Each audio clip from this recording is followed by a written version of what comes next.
அவுது பில்லாஹி மினஷ் ஷைத்தானிர் ரஜீம். புகழ் அனைத்தும் இறைவனுக்கே.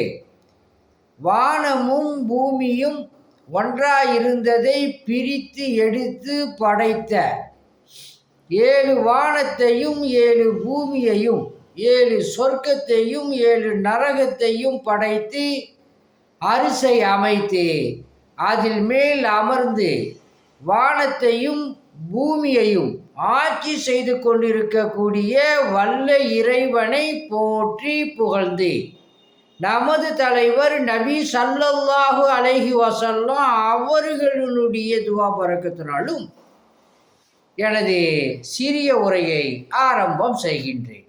அல்ஹம்துலில்லாஹ்.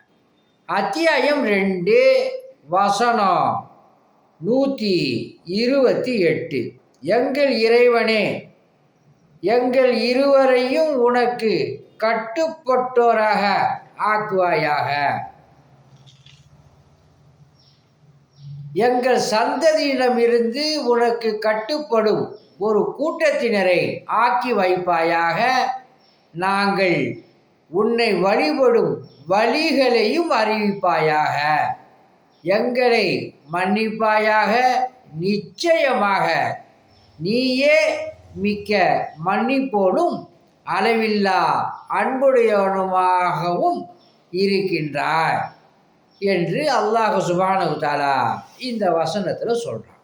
உதாரணம், இப்ராஹிம் அலைஹிஸ்ஸலாமோ இஸ்மாயில் அலைஹிஸ்ஸலாமோ காபத்துல்லாவை கட்டி அல்லாஹ் சுப்ஹானஹு தஆலாட்ட துவா செய்கிறாங்க.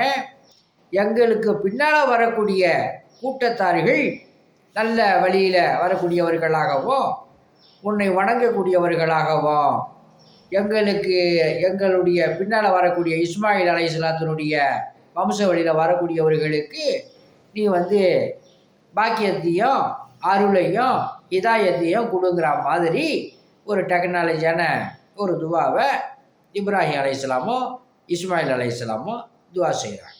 அல்ஹம்துலில்லாஹ். இந்த வீடியோவை சப்ஸ்கிரைப் செய்து கொள்ளுங்கள், லைக்கம் போடுங்க.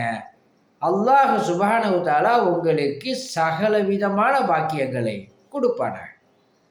உங்களிடம் விடை பெறுவது மன்சூர் அலி ஜக்கரியா தப்ராக். அஸ்ஸலாமு அலைக்கும்.